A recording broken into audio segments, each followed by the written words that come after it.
This clip is brought to you by Piedmontese Beef, the best beef on the planet. Use code POWER for 25% off your entire order. Enjoy the clip and enjoy your meat. Around with like deadlifts, you mess around with any compression of the spine, and could one make an argument that there could be some benefit to it in terms of like bone density and things like that, to do some versions of training that are like that?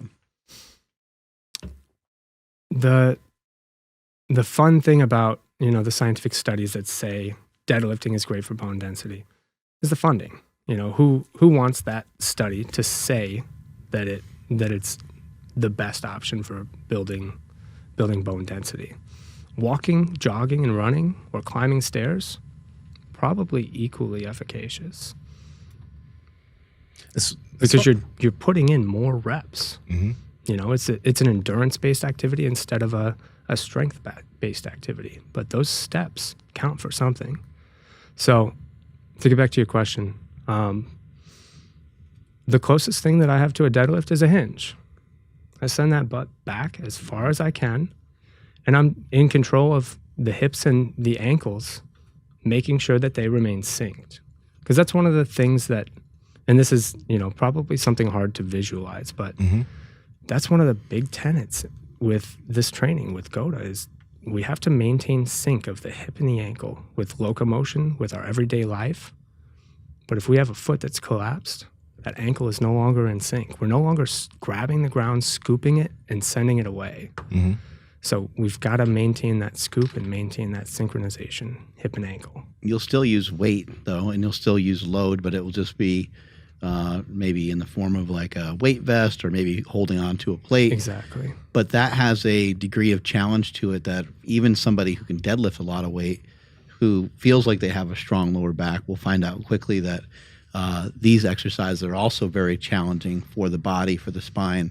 And so I think someone could make an argument that, while being able to deadlift heavy weight may help you to be massive, it may help you to be able to be strong in some of those particular movements. There's also a lot of other variety that you can probably mix in, and you may not be missing out on anything if you're doing other forms of training where there's a load.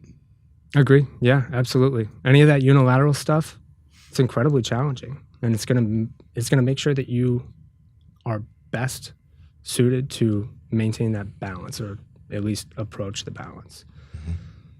Something that comes to mind when you're talking about moving weight is like even a kettlebell, because you can move it like literally in a ballistic type of fashion. So what are some other tools? Because you mentioned sleds, right?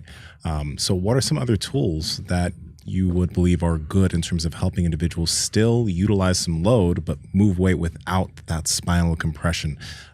And in general, are individuals within GOTA, are they against those types of movements that do cause spinal compression? Like there's not really a benefit for it that other things can probably replace it with? I will say this. I think we're really young in this journey of learning and developing a movement system. Mm-hmm. There are a lot of systems out there. Things are evolving, things are changing. There's a chance that there may be some sort of development of loading because things have changed even since I got certified in 2020. Yeah. But for now, the wall is our friend, isometric is our friend, crawling on the ground is our friend. Mimicking the patterns of the most durable is really what we've been looking to do for the most part. Guys, we're working hard over here trying to learn, trying to bring our information to you, and we need your help. A lot of you guys watching these bites aren't subscribed, so just click that red subscribe button and hit the notification bell so you can see when we continue to come out with this heat. Talk to y'all later.